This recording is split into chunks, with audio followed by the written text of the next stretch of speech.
Naniniwala po si Congressman Paulo Ortega ng La Union dito sa kanyang mga inilalabas na mga pangalan na nakinabang doon sa confidential fund dahil sa acknowledgement receipt na nakarating sa Commission Audit at sa Kongreso. Ang mga ebidensyang ito ang malaking kakaharapin na problema ni Sara Duterte pag nagsimula ang impeachment trial diyan sa Senado. Kasi ang sinasabi ni Congressman Ortega, hindi ka panipaniwala. Nagsimula dati sa pangalan, tapos naging prutas, naging grocery, tapos ngayon mga pangalan ulit ang mga tao.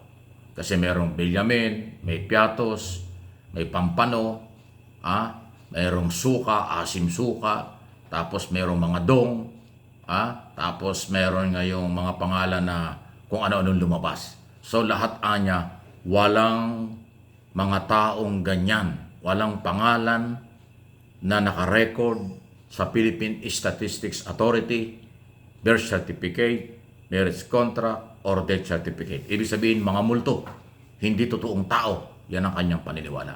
At napakahirap anyang patunayan, i-justify na kung saan ginamit ang 612 million pesos na confidential fund at intel fund sa DepEd at Office of the Vice President simula ng 2022 hanggang 2023 hanggang 2024 or nung 2022 at 2023. Okay, kasi 2024 wala nang confidential fund at ngayon 2025 wala na rin.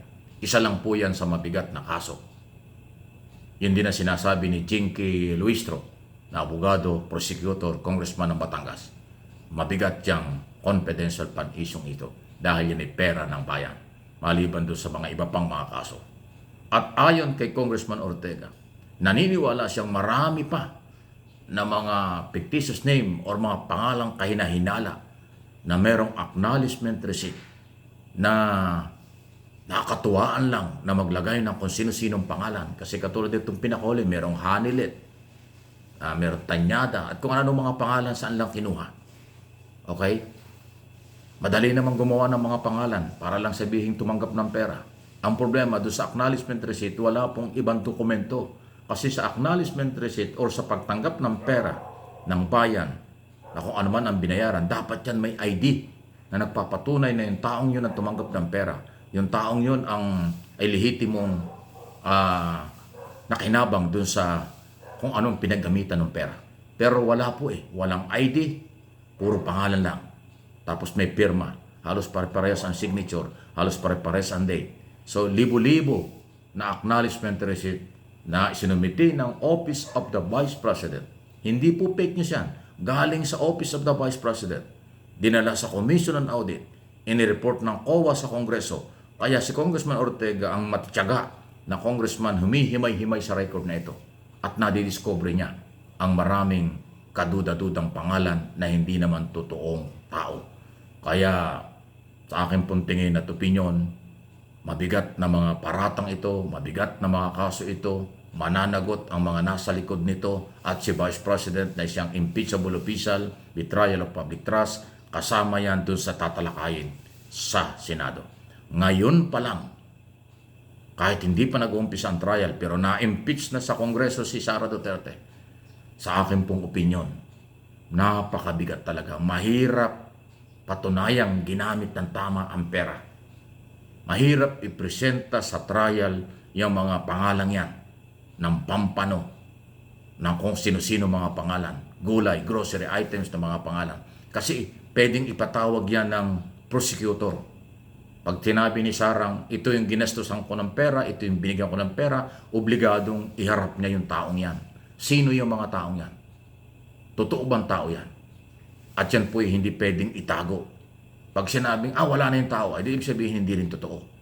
Pag hindi na iharap ng Defense Counsel at ni Sara Duterte sa trial, ang mga taong tumanggap ng acknowledgement receipt na yan ng kabayaran sa kung magkaanong halaga, mabigat yan. Pag hindi mo na ipresenta, ibig sabihin, fake yan. Pag hindi yan na ipresenta sa trial, ibig sabihin, hindi totoo yan. Kaya po mabigat. Ganun po yung paghalimbawa niya. Kasi ako matagal din ako naging court reporter. Kaya yung mga trial sa korte, kahit pa paano may idea ko yan. Pag meron kang iniharap na testigo o na akusasyon, dapat may testigo. Yan testigong yan dadaan sa cross-examination. Yan testigong yan dapat buhay yan na nandudun. Nagsasalita yan, tatanungin yan ng prosecutor at ng defense counsel, dadaan sa cross-examination. Pag walang naipresenta yon at sinabing yun ang gumastos ng pera, delikado yan. Ngayon pa lang, napakabigat na yan. Kaya itong kababalik lang ni Sara after halos isang buwan na kanyang pamamalagi sa The Hague, Netherlands, kung saan nakakulong ang kanyang amaron sa ICC. Pagbalik niya rito, ito ang pasalubong. Itong mga expose na hindi pwedeng hindi ilalabas kasi galing sa kanyang opisina. Ang mga kaduda-duda, pinagdududahan na gumastos ng pera ng bayan mula sa Office of the Vice President. Hindi biro yan. Sinasabi ni Robin Padilla, maliit lang ang 600 million.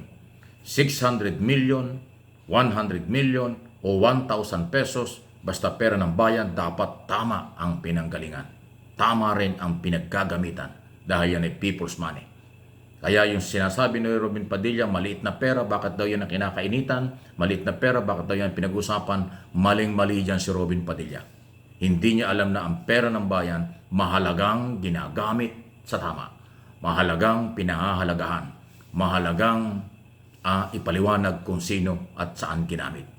Hindi pinag-uusapan dito ang malaki o maliit. Hindi ko alam kung anong pinanghugutan ni Robin Padilla na parang pinagtatanggol niya si Sara dahil maliit lang daw yung issue niya. O maliit lang yung 600 million. Wow! People's money, Senador Padilla. Kung maliit lang sa yan, malaki yan sa mga lahat ng Pilipino. Lahat tayong Pilipino ay may nagmamay-ari ng pera ng gobyerno. Lahat na halos ginagamit ng gobyerno, pati sweldo ninyo, galing sa buwis, pinaghirapan ng mga Pilipino. Kaya people's money, huwag niyong ibaliwala. Hindi ko alam kung anong pinanghugutan ni Robin Padilla. Baka hindi niya alam ang masamang implication ng kanyang sinasabi. Baka hindi niya alam ang kanyang sinasabi. Kaya hindi bagay na nanggagaling sa isang senador na mamaliitin ang perang 600 million pesos na hindi may paliwanag ng Office of the Vice President kung saan ginamit. Kaya kaabang-abang, dapat nating subaybayan, huwag kayong magsasawa, mag-uumpisa pa lang by June hanggang July, August, September, hanggang next Congress, 20 Congress after ng eleksyon natin sa Mayo, ang trial. Paano haharapin ni Sara, paano ididepensa ng kanyang mga abogado, ang maraming mga kasong ito, betrayal of public trust, na pumuputok na ngayon pa lang ang iba't ibang mga ebidensya laban sa kanya, na hindi pwedeng hindi tatanggapin, hindi pwedeng hindi tatalakayin sa impeachment trial na ang magiging senador, ang mga judges ay mga senador ng bayan, elected senador. Yung ihahalal na bago at yung dati. Abangan! Hindi ho pangkaraniwang issue ito. Masasalimuot, political, technical, and legal, pero kailangan mga ibabaw ang katotohanan. Please like and share ng video ito.